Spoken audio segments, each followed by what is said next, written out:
Caveman grabs a rock and he puts it over a fire. He notices gleaming yellow metal liquefying and dripping. He collects it, pounds it into a simple ring, and gives it to his cave woman. He has just discovered gold, and so begins the development of the periodic table. We'll look about how it changed over time. This is Screencast 6.2.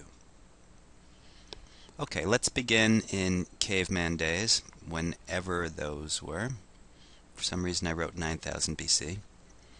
Well, what device do you have? You got your fire. And here is our cave persons. And as a result of messing around with rocks and things, they were able to discover things like ancient copper. That's where that time came from, 9000 BC. The lower melting metals, like perhaps tin and gold, and things like that, perhaps even before that. Summary, ancient lead, and before Christ there were some metals known. Let's fast forward all the way to the time of the French Revolution, 1790.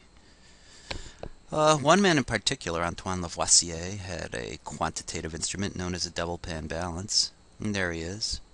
And as a result of some of his experiments, he was able to discover a number of metals, perhaps based on their density, for example. These were given some early symbols. Those might have been Dalton's notation. And by 1790, you got 23 elements discovered. And that's not a lot. Now it's 1810, and an Italian man has created this pile. Alessandro Volta found that this pile could create electricity. There he is. And as a result, by 1860, there were now 70 elements created. I'm sorry.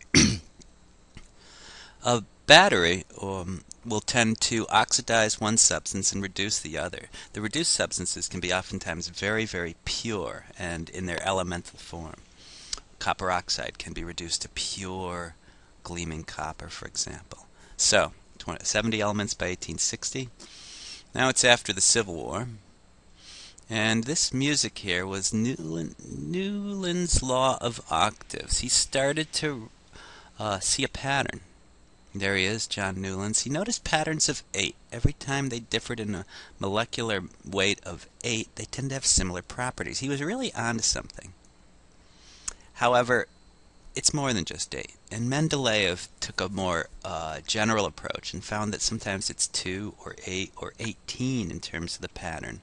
And he gave a famous lecture on this in 1869 where he suggested that there will be a few elements discovered, and there they were right there.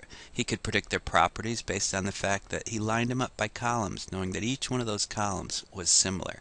And in fact, they were discovered. They did have the properties he thought they would, and he became famous. I hope he got a new suit, and maybe a haircut, and maybe shaved the beard. Anyhow, by 1900, a rough periodic table existed based on the work of Newlands and Mendeleev. Then in 1929, this is not a reel and rod for fishing. This is actually a particle accelerator, which made possible the process of transmutation. Really was what the alchemists were after. With this device, you could turn one element into another. Pretty wild. Glenn Seaborg took great advantage of it, although I don't know if he was the inventor of it. And now you've got your modern periodic table. And let's fast forward to modern day, just last year, and you've got a Large Hadron Collider, which is really just a really large form of this thing. Smashes atoms together, and we should be able to make some new substances. The person most active in this field has been Tony Stark. He's been a major contributor in this field, and I believe he's made new elements that he sticks in his chest. No, I'm just kidding. That's a movie. Anyhow, that's the modern periodic table, and the recent efforts have been towards synthetic elements. There's a history of the periodic table covering maybe 11,000 years or so, or even more. Screencast 6.1. It says 6.2 there, but we're going with 6.1.